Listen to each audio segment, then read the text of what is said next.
Perfect. Welcome, everyone. Thank you so much for joining. We were just having a bit of technical issues there at the start, so that's why we're slightly delayed.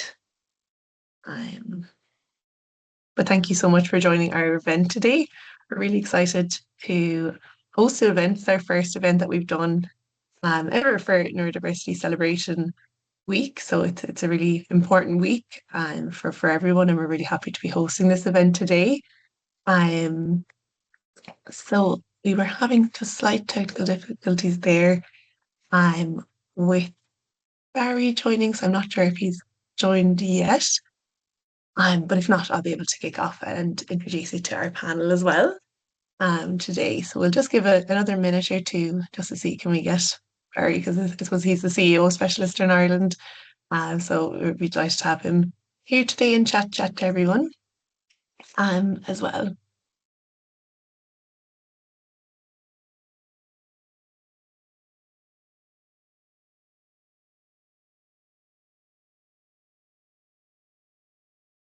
I'm not sure, Sarah, have you got anything from him yet? I'm trying to add him as a presenter, so we'll just see if that works. Oh. Lovely.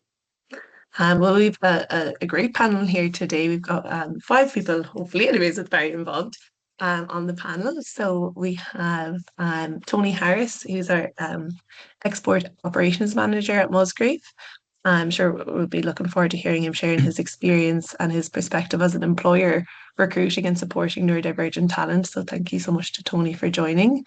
We also have Cian Holland. So Cian is a candidate that we support, and he works in Janssen as a sample management analyst. And Cian will share his story of successfully transitioning into employment as well. And then we have Sarah. Thank you so much, Cian. And we have Sarah Stacey then, who has recently joined our team, Sarah, as our digital marketing executive. So I suppose it's really important to hear the lived experience as well of our team member and as an individual, I suppose, in getting into employment. And then finally, we have Lisa Hanlon as well. From TUS Athlone, who's a disability officer. So Lisa will share insights from higher education, supporting students to succeed in their studies and then transition into workplace as well. So yeah, thank you so much to everyone as well. I don't think we've managed to get Barry onto the call just yet, but I suppose I'm mindful I think he's there now, Sinead. Was he here? Yeah, I looked back through the couple of screens and I see Barry is on screen 3. I'm sure. Oh, great. Lovely stuff. Great. Sorry, Barry, I couldn't see you there. So thank you so much for joining as well, Barry. So I suppose, yeah, I've given a little introduction, I suppose, of what the event today will look like. So I will hand over to Barry, who's the CEO of Specialisterne Ireland, to share a little bit about, I suppose, what we do and why we do it and about the event today. Thank you, Sinead. Good afternoon, everybody. You're very welcome and thank you for attending today. My name is Barry Hennebury. I am the CEO of Specialisterne Ireland.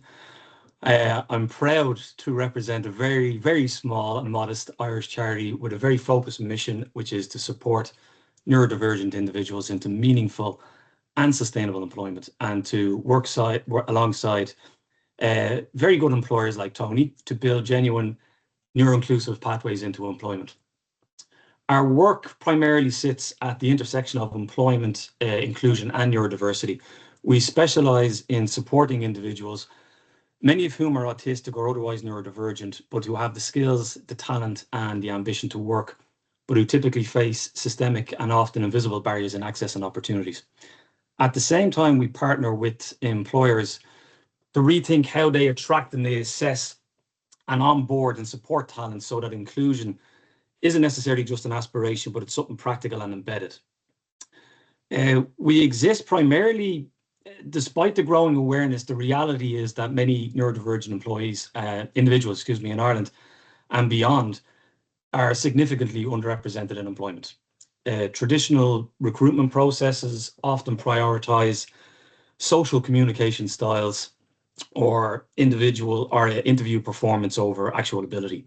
The workplace environments can be overwhelming and sometimes are very inflexible.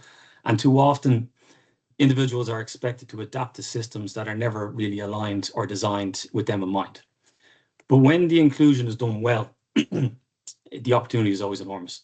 Organizations gain access to highly capable, detail-oriented and innovative thinkers who often bring different perspectives and strengths.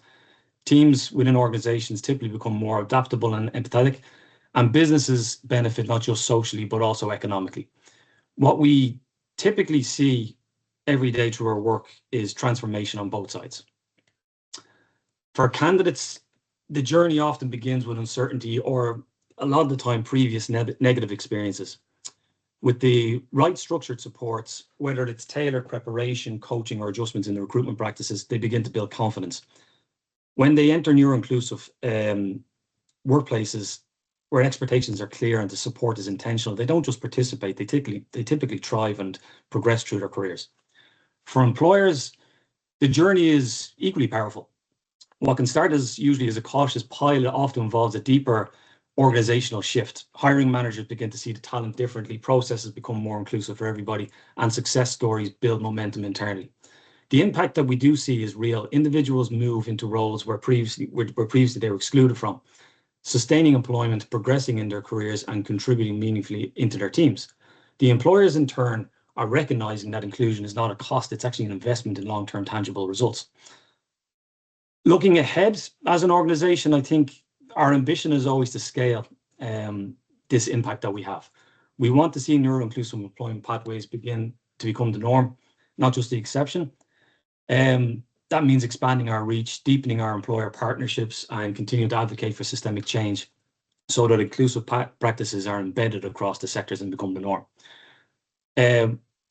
What this means is events like today, Neurodiversity Celebration Week, this is why they matter so much. They create the safe space for conversations like this, conversations that challenge the assumptions, shared lived experiences, and highlight both the barriers that still exist and the possibilities that are ahead.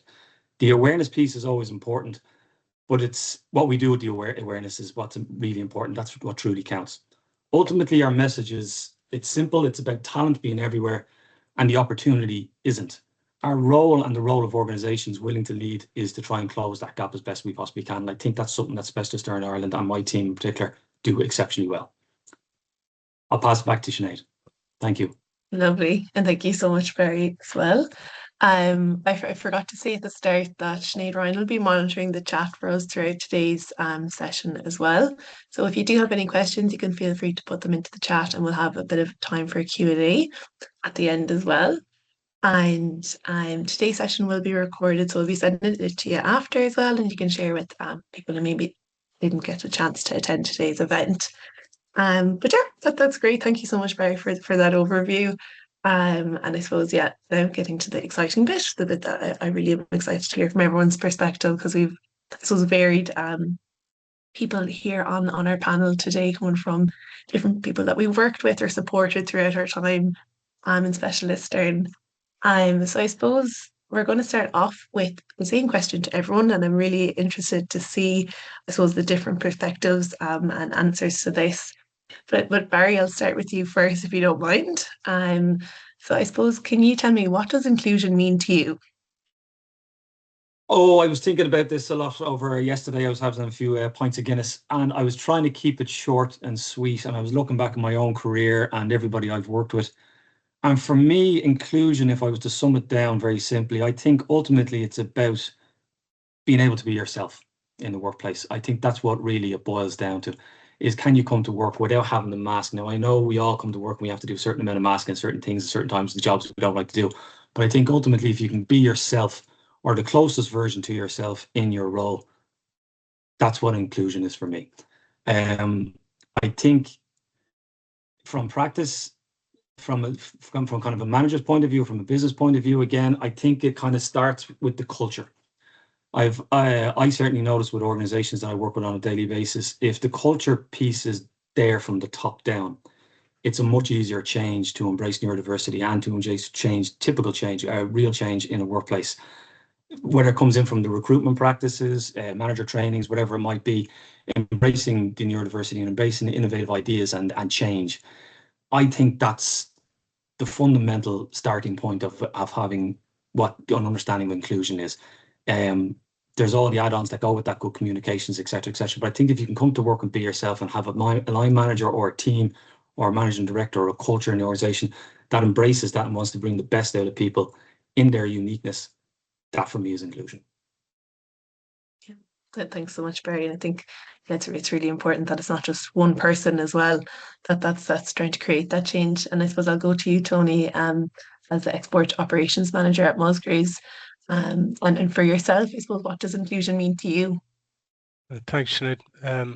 So I answer a slightly different way to Barry. Not that I wouldn't agree entirely with his answer, but inclusion to me is about words like belonging, being respected, being recognized, being of value, all of the basic kind of things, all the basic elements of human interaction, what you might expect to find in a safe and supportive family environment or friendship. And as Barry put it, then, if all of those feelings are there and all those elements take place, then you can feel that it's okay to be yourself.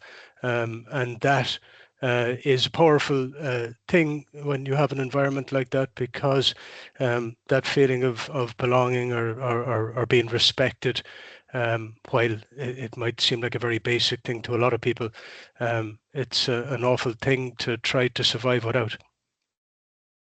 Yeah, and thank you so much, Tony. Absolutely, and it maps back. We recently did some work on our values as an organization, and that respect and that safety as well is something that really came up that we think is just so important for everyone. And yeah, it sounds simple, but often it's those simple things that are really effective when you are creating inclusive workspaces as well. So thanks so much. And I suppose, Keane, I'll go to you next. I know you're working in Janssen at the moment as a sample management analyst. But I suppose for you, what does inclusion mean to you? I suppose following up from what you guys have already said, the key word for me is always patience. Taking the time to get to know people, what their strengths and weaknesses are, being willing to put in that effort and just get to know people as people. That's what it comes down to for me. It took some time for me to settle into my role here in Janssen, which we'll get into a little bit later. But because people were willing to take the time and help me work through my teething issues, getting my feet, that made all the difference, and it's how I ended up where I am today.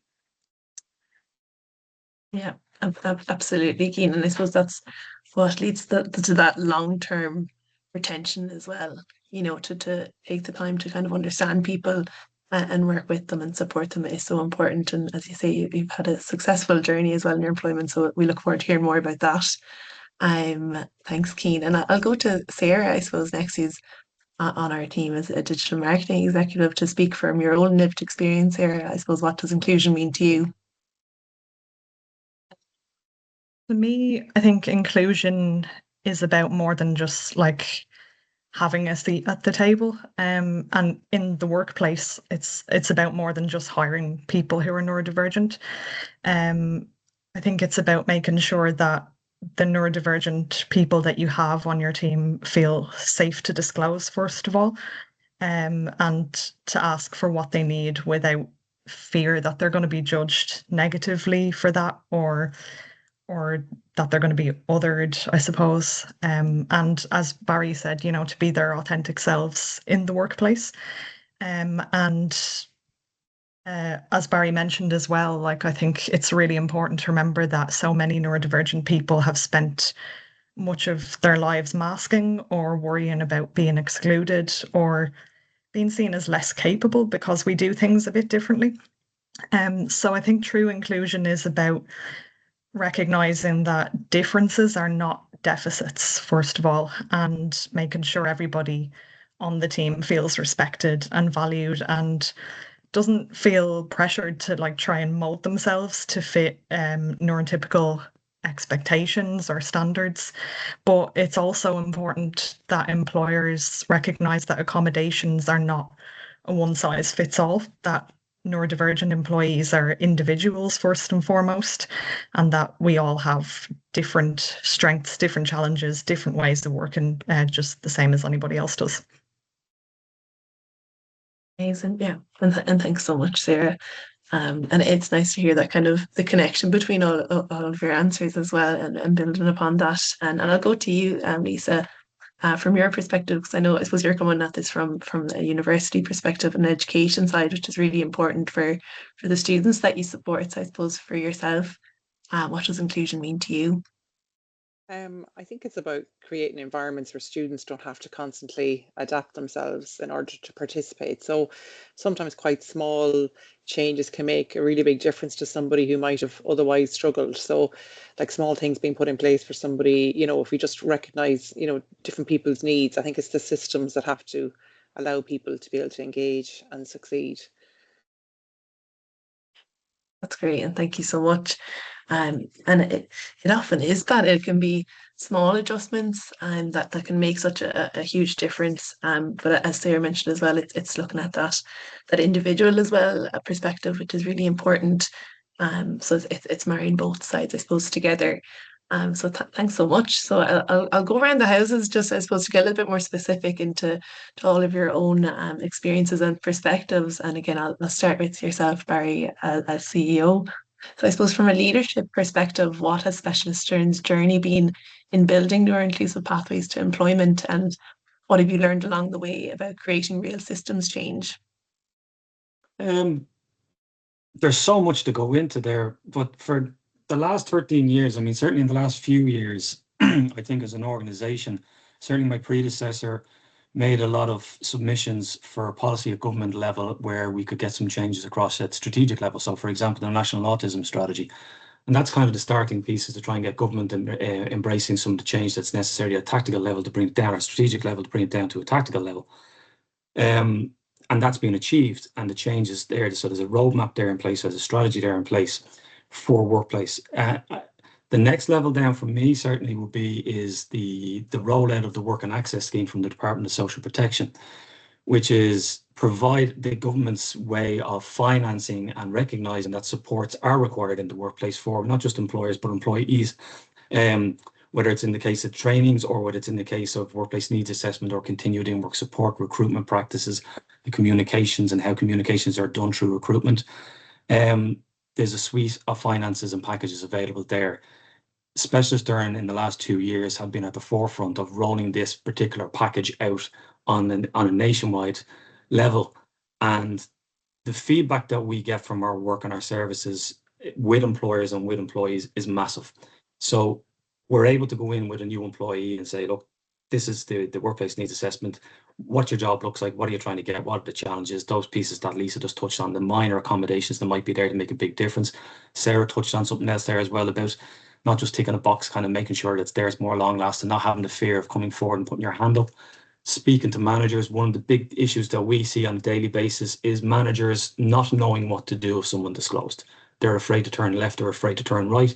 That's arguably got worse in recent times as we've kind of moved into a more of an IR space with discrimination cases and things like this. So there's the fear piece again, not just from the employee, but from the employer.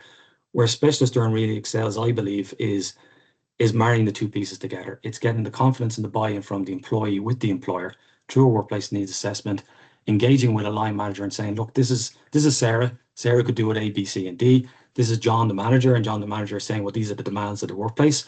Try and find a match between the business requirements and the employees' requirements, accommodations, to try and do the job to the best of the ability.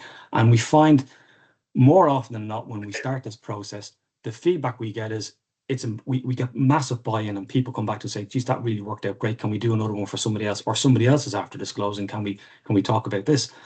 And that's huge work, again, at an operational level that we do, that allows us to penetrate into businesses and to kind of spread word of mouth across our social media to say, look, this is what we do, this is how we do it.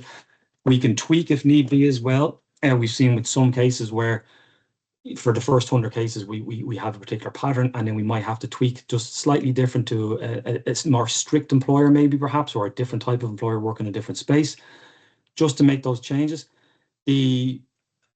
That's huge for us as an operational level dealing with our candidates, because we have over 150 candidates that we go through every year looking for jobs, and we find that even if we find them a job, it's keeping them in the job. And the probation period in particular for people, for all of us, when we're going through a probation period, it's scary.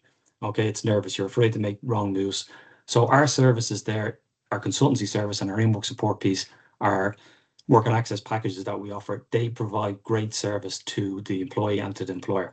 And I think that's a huge achievement that we've had in the last 2 years.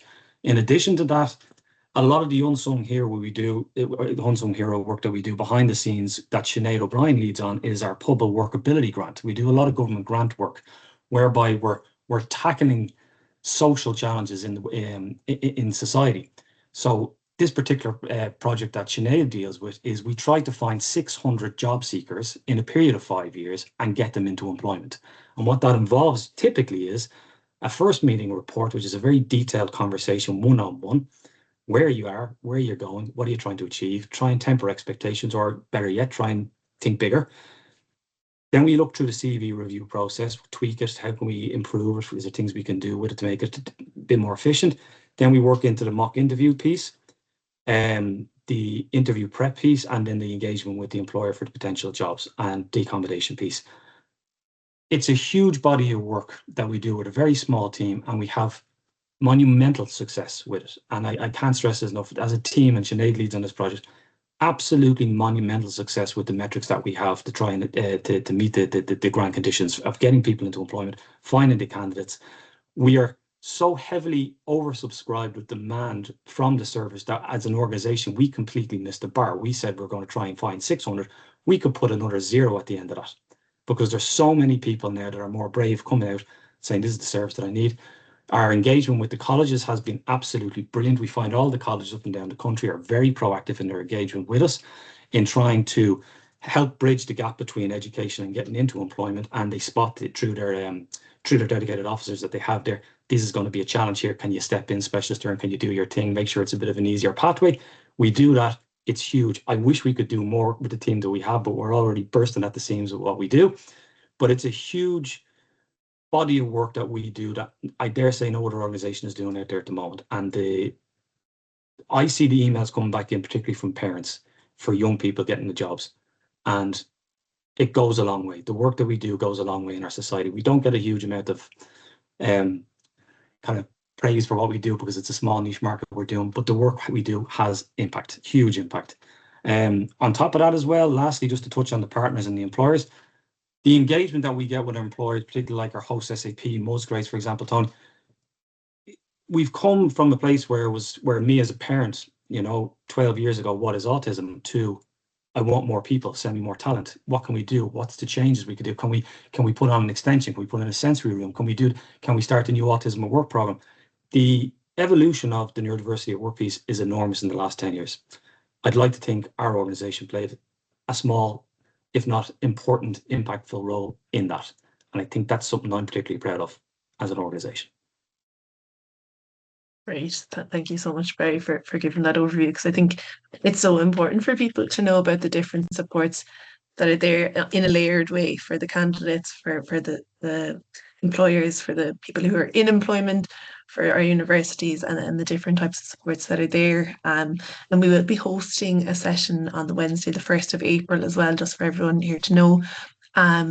A lunch and learn just about the work and access and how you can actually lean on the supports that are there. And that's from an employer's perspective, but it's also for an employee perspective, that you know what kind of supports you can ask for in employment and how we can support you in providing some of that as well. So thank you so much for touching on a lot of that as well, Barry. And yeah, Tony, I'd like to go to you next. I suppose we've partnered with yourselves and Musgraves. And the recruitment element is really important to us. So I suppose the question for you is around, I suppose, when you first considered recruiting a neurodivergent employee, what were your initial thoughts or hesitations, and how has that journey shaped how you think about inclusion in your team today? Actually, that's going back 2.5 years ago now, and just within my own small team, so that there's 12 of us in our business unit. So in that 2.5 years, we've had 4 people recruited from Specialisterne. So 2 that have come in and done very well and moved on to other challenges, and so built a lot of confidence and had a good experience in a positive environment. And there are 2 people currently today, one that's with us about 4 months and one that's only with us about 4 weeks. And so I suppose, like anything else, there's risk in anything new. And you know, you're anxious that you want to make it successful. But I suppose really for me it was just about just to do the right thing and trust that everything else will take care of itself. So I mean, so we did that, and I can honestly say that it probably the experience of coaching and creating and facilitating a good environment for people to thrive in, kind of it went beyond my expectation of what we could achieve. So the process of recruiting people one way or the other is a complex thing, and if you're going to do training and create a positive environment in the right way, it can be difficult. And so I was nervous that I wanted it to be successful, and that I wanted to give it every possible chance of being that kind of success, and really it was beyond what I had expected. So to give you an example of what I mean, so I would say in terms of the earlier question, Sinead, in terms of inclusion, we now have a team of people who believe that they're more included by virtue of how we've gone about including new people and talking about it in a more meaningful way, in really discussing what is inclusion about, why are we doing this, and we have a team of people, one lady from China, one lady from Brazil, a lady from Portugal. We've had an Indian guy in the team over the last 2.5 years, and so all of the feelings that people have about not speaking a native language and being from somewhere else, all the different forms of being included, or even if you're just a quirky person like I am, that whoever you are, wherever you're from, whatever you speak, or whatever your makeup is, it's been a real positive experience for everybody to really embrace being decent towards each other. So it's it's a hard thing in the wider organization then to try to get people bought in. But really, it is just about being brave and saying, well, look, yeah, there's risk. It's something new, but do the right thing and trust that will get you the right result.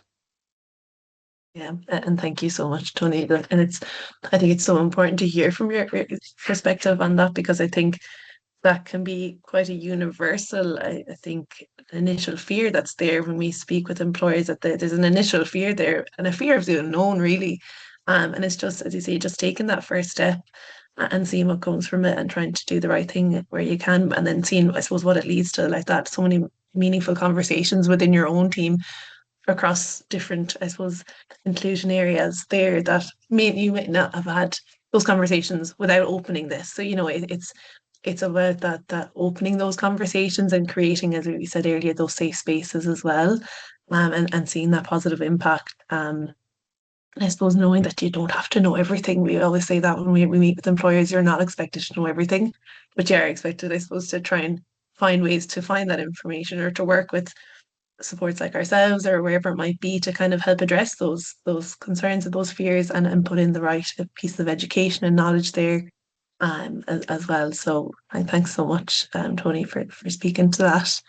And I'll go to yourself, Keen, next, if that's all right. So I suppose, Keen, I know I support you at the moment in employment, but I'd love for you to share, I suppose, a little bit more about your journey to employment, in terms of maybe some of the challenges or the supports that made the biggest difference, and what meaningful employment looks like for you now. Sure thing. As has been mentioned, I got great support from Specialisterne in making my initial jump into Jensen. Got some great support with CV setup, with interview skills. Fantastic stuff. Only issue is, as soon as I got my induction done, I got kicked right off the plant because that's when COVID hit. So suddenly I'm having to adjust to working from home, figuring out that work-life balance, and it just wasn't quite working out for me. I just couldn't keep my ducks in a row, keep that balance right. I need a very clear demarcation between my work life and my home life. So at the time, there were very few people working on the site, but with the support of Specialisterne, I was able to transfer onto a different team called the bioassay team, which basically do a lot of testing in the labs. So it took me a while to get used to that. Again, great support from Specialisterne the whole way through. Took a while to get used to communicating what I need and what I want in that sort of environment.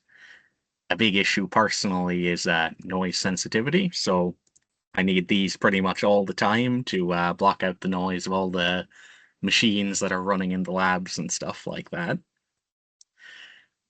And I did settle into the role quite well, but I was finding that in bioassay, because it's a testing team, there's constant high profile deadlines. There's constantly a sort of a pressure, a go, go, go, which didn't quite suit me. I'm a bit more slower paced as a worker.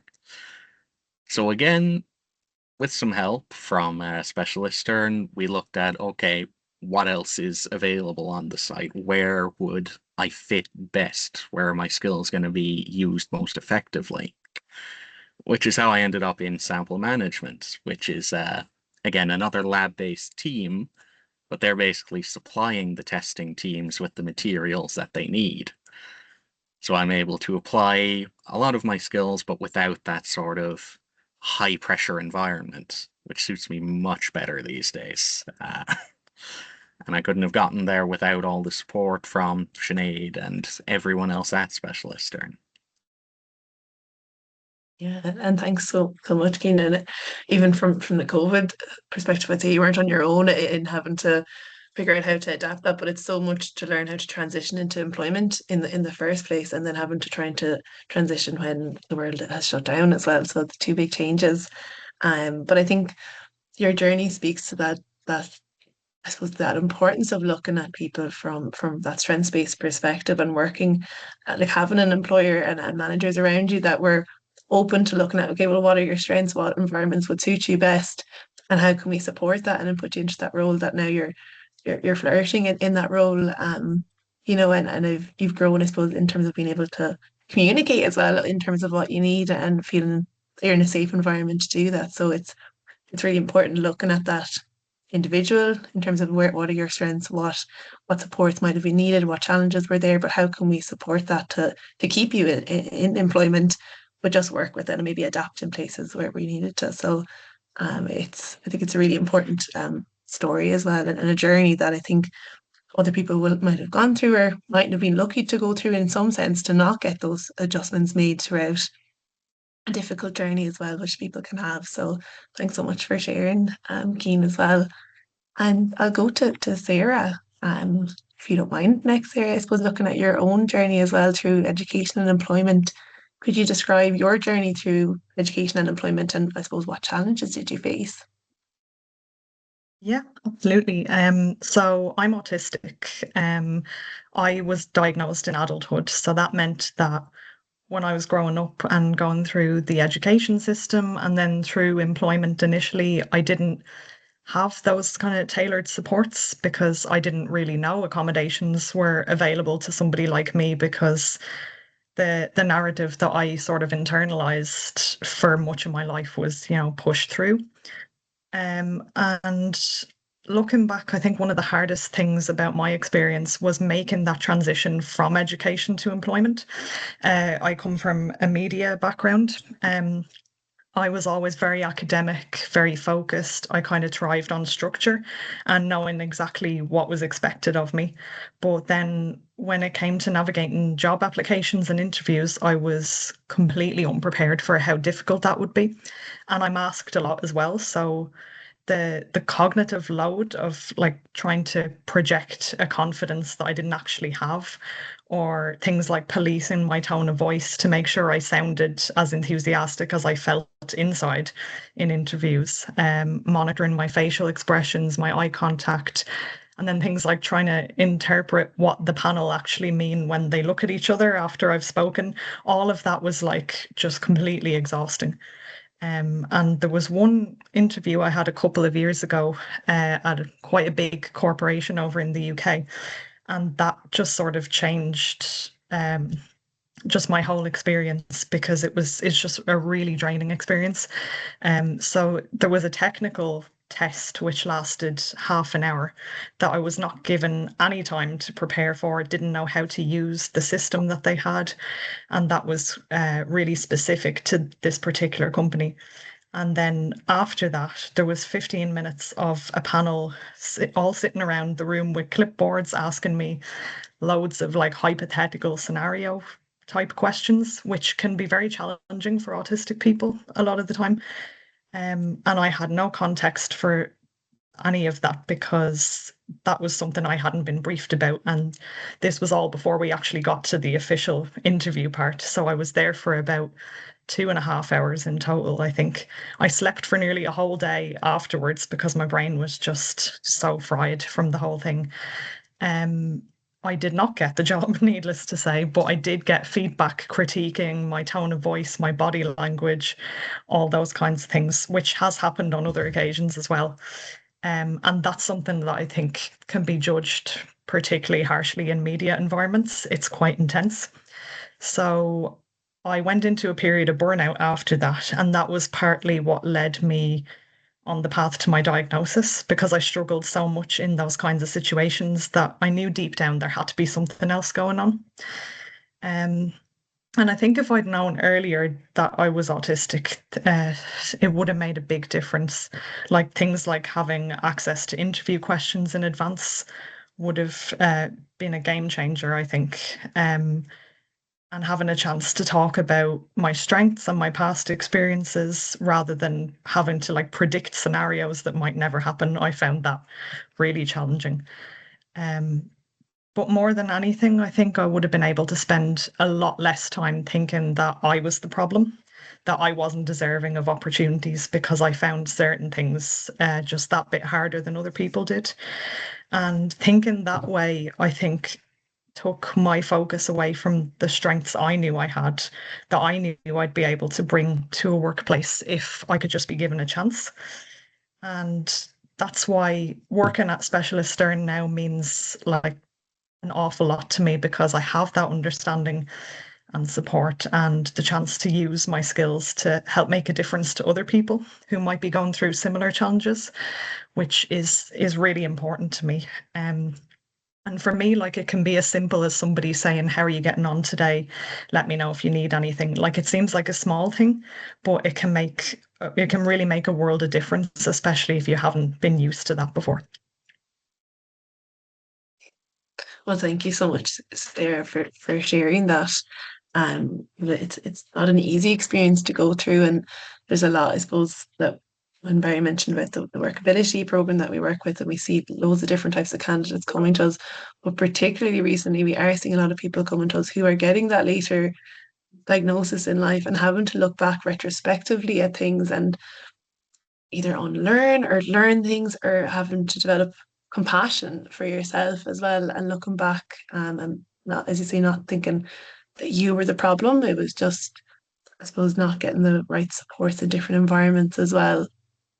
And that's something that I think will ring true to a lot of people here, maybe who have joined the call or might know someone who's getting that diagnosis later in life, and the difference that can make then to you going forward and that understanding and that compassion piece, and then also being able to be in an environment now where you feel like you can actually be your true self as well, which is really, really important. And I suppose, Lisa, going to you next as well, because I know that Sarah touched on, I suppose, the experience of being in education as well. But for yourself, I suppose, from your experience in supporting neurodivergent students, what are some of the key supports that help students succeed during their studies and feel more prepared, I suppose, for transitioning into workplace? Well, obviously, as I said, my experience is more with supporting students in their studies, and that can include the work placements as well. But I think a lot of those things can carry through to their employment as well later on. But I think like the first thing is about helping students understand what works best for them. So identifying the strategies or the environments that suit them, or things that they need. So whether that's access to assistive technology or approaches to how they'll manage their workload or strategies for organisation. When students have those strategies and they work well in the college environment, they'd be a lot more confident then trying those approaches in their workplace, in work placements, and then obviously then in the workplace as well. So I think a really important piece as well is around confidence and self-advocacy. So it's around how they have that more positive conversation, maybe on a placement with a placement supervisor about what they need, and kind of encouraging it to be a positive conversation. So something that focuses more on what works for them and not focusing on difficulties that they might have. So I think it's about how it's framed with somebody. Like, these are the things that I need for me to be successful on this placement and for it to go well. And I think as well, the link with yourselves with Specialisterne has been great, because that's that kind of structured piece that's more employment focused, so that students are more familiar with recruitment and interviews and workplace expectations, because those things can be different, I suppose, to the placement process, especially in terms of recruitment and interviews. They mightn't have to do interviews for their placements. So I think overall, really, it's about confidence for the student, that they know that it's not about them needing to change, and just having maybe that bit of confidence to have those tools so that they can be successful in college and placements. And hopefully, if those things are in place, it would set them up really well for employment after college when they finish. Yeah. Oh, thanks so much, Lisa. And yeah, it's great to be partnered with yourselves in TSS Loan as well as a recent partnership, to support the students as well like that, because it's just that, I suppose, that concentrated support for neurodivergent students, to go through the different things like CVs and the interviews, but also we do a module specifically just on disclosures and accommodations, and how to understand what you can ask for and how to set up those conversations and get supports from us within that as well, and also how to lean on the supports that they have internally with yourselves and the careers office as well. So that's really important. So thanks so much for sharing. So I'm mindful of our time, and I just want to, I suppose, we have one final question for everyone again, and then thank you so much to everyone for being here on the panel today. But I suppose we often talk a lot about awareness, and awareness is really important, I suppose, to be raising awareness and increasing knowledge. But we always feel like there's a next step that needs to happen after awareness as well. So I'd be interested to hear from your perspectives, I suppose. How do we move from awareness to acceptance when it comes to neuroinclusion? And I'll go back to yourself, Barry, there to start off that. Yeah, I had a long-winded speech ready to go, but since we're up against it now, I'll keep it short and sweet. Yeah. From my seat, the kind of the pet peeve that I have is when I see all these glossy neuro-inclusive kind of policy documents that from big organizations. You're like, geez, these are great. We need to move from having a policy to action. So if you have a target for recruitment neurodivergent people, that's 5%, 8%, 10%. Where was this last year? Where is it today? That's the action. That's the measure for the action. And for me, that's kind of the barometer for make sure you're moving in the right direction. It's kind of a more top-down kind of look at it, as opposed to looking at the accommodations piece and changing the language and all the rest of it. But for me, it's the action. If you have a policy, where were you 12 months ago? Where are you now? Yeah, absolutely. That the follow through is so important. The follow through. Yeah, and the evaluating. Tony, for yourself, from your perspective. Yeah, Sinead. So I mean, I think it's like everything in life. It's about little 1% changes. It's about people being advocates, people speaking up, people doing little bits every day that moves the agenda forward. Words like awareness and acceptance are in the space of knowing, but we need to move to doing and ultimately being. And so I think maybe better than acceptance, why aren't we talking about words like earlier on in the conversation, inclusion, celebrating? I mean, thinking differently is nothing to be accepting of. And if I think of the two people in our team, I would find it underwhelming to say that we accept them as part of our team. I mean, the way that they think and the different types of solutions that they've provided in just everyday brainstorming of typical day-to-day problems have been instrumental a lot of the time in finding a way forward. So I think we should be careful to make sure that our language is challenging and inspiring and motivating enough that we don't fall short of what we can achieve together. Yeah, absolutely, Tony. I feel like we could do another hour of this conversation because we're really only getting going now. But thank you so much for sharing. I suppose, Keen, for yourself. Yeah, I suppose on a similar bent, I really feel like normalization is the key. It has to be a case where it's so commonplace that you don't even notice it. In my case, I've disclosed to pretty much anyone who asks on the site. Pretty much anyone is willing to accommodate once they know. It's once people are familiar with what they're dealing with, that I find leads to acceptance in most people. Yeah, absolutely. Thanks, Keen. And Sarah, if we could go to you quickly. Yeah, I agree with everything that's already been said, and I think keeping the dialogue open is really a lot more important than people realize. And I to add as well that it's really important not to be afraid of having these conversations. Like a lot of people are afraid of saying or doing the wrong thing and possibly causing offense. But if we shy away from these things, nothing ever changes and we don't keep moving forward. I personally feel valued and supported when people ask me questions because they genuinely want to improve their understanding. Whereas, like, if autism becomes a word that they feel uncomfortable mentioning, then that leads to kind of feeling dismissed and invalidated. And just this, I think it was something that you might have mentioned earlier, Sinead. Apologies if it was somebody else, that nobody's expecting you to be an expert on neurodiversity, but they are expecting you to listen to neurodivergent perspectives. And I think acceptance is an ongoing process. It's not something where we say, okay, I know about that now, that's that done. I think it involves making ongoing changes and adjustments and checking in regularly to make sure that things are still working. And if they're not, just reassessing them and asking, how can we make this better for everybody?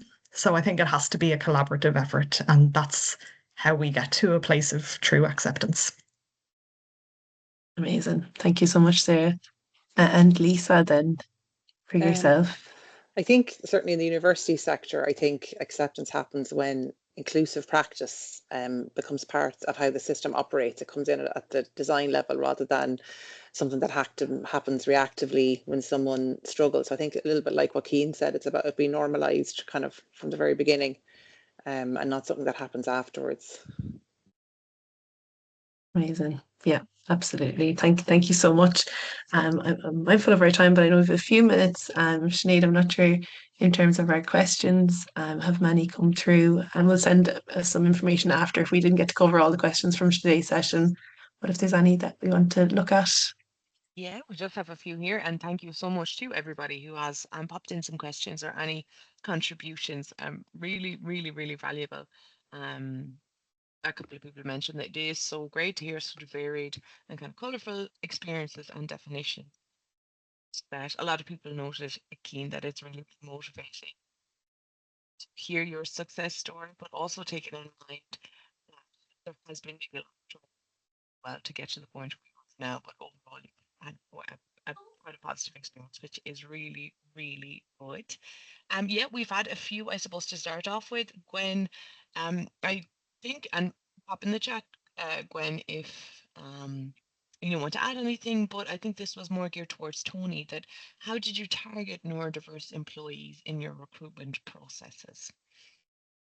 Well, so that was the simple answer to that is the working relationship with Specialisterne. So, but the other side of that coin of how we've had such success to date is that we've had a very clear job description.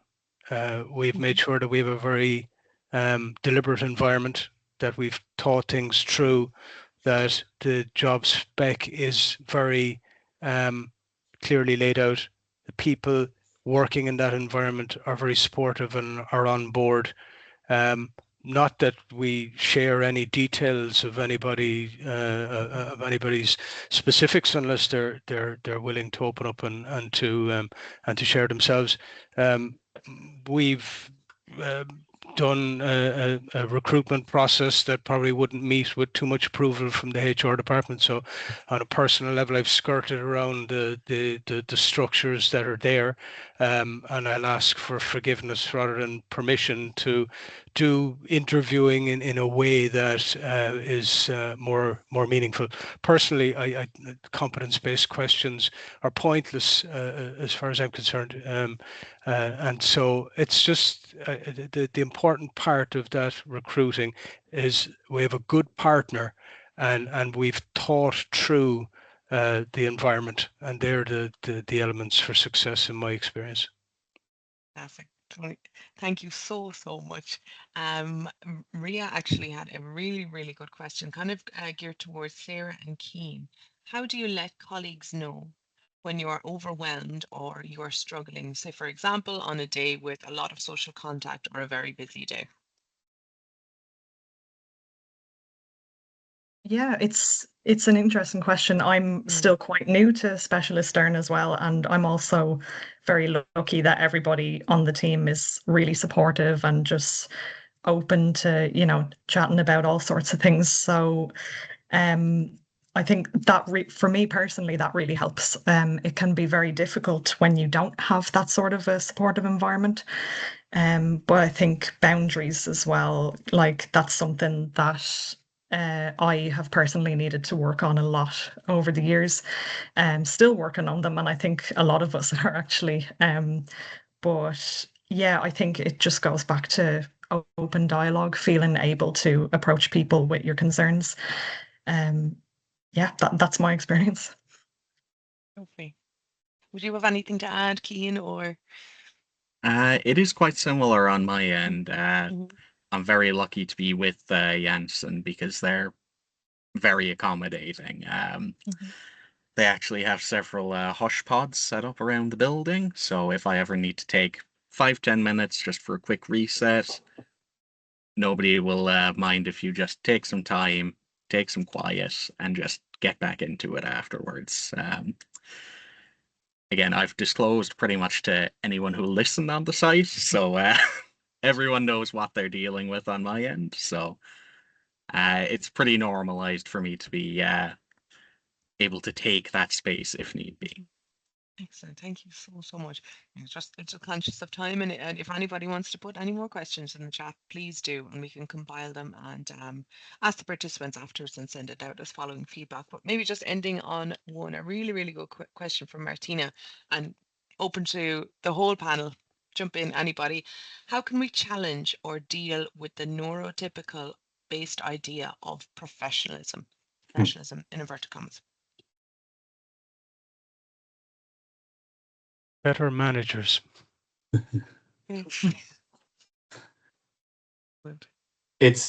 certainly a tough one, and certainly one that we're fighting. We still see it. We see it every day.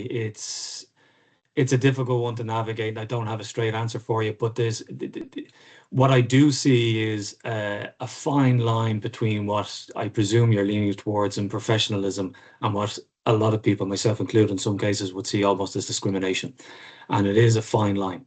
It starts. I don't want to go back to kind of more moving back in the direction where we start from, but that is the growing awareness space that has to happen. We can't get the change or promote the change without having the awareness piece. And if they're still sitting there waving, this is the professional, there's no accommodations, you just have to carry on the same as the rest of your colleagues, that's unacceptable, plain and simple. You just have to make allowances. And that starts with awareness. And it starts with a corporate culture, as far as I'm concerned, top down. If the culture is embracing a change, as Sarah said earlier on, just being able to talk to your colleagues, get a feedback, get advice, and navigate certain situations, I think that will help. It starts locally and then it gets bigger, but we still see it. It's the reason we have these conversations is to keep the conversation alive. Again, as Sarah said, we have to keep talking about this to try and grow the awareness piece and hopefully answer that question better the next time. That's perfect. Thanks very much, Mary. That's great. Well, look, thank you so much to everyone on the panel for coming today and for sharing your different experiences. In line with keeping the conversation open, that webinar that we'll be hosting will be on Wednesday, the 1st of April. We'll be sharing information about it, how to access that, but it'll be an information session about what the work and access scheme is, how to avail of the supports that are there. As an employer, how to get the trainings subsidised and how to access workplace needs assessments for your staff, but also for staff to understand what kind of supports are there for you as well and how to access them. And I think I noticed someone mentioned as well about the services that we provide to candidates. So under Workability, all our services to candidates, there's no cost to our candidates for accessing employment support services.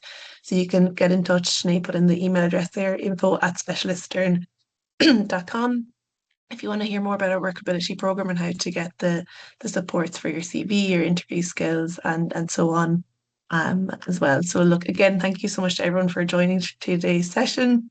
Again, thank you to our panel, and I suppose we'll keep the conversations going as well. So thank you so much, everyone, and enjoy your day. Here. Thank you very much, everybody. Thank you. Thanks a lot. Bye. Thank you. Bye. Bye.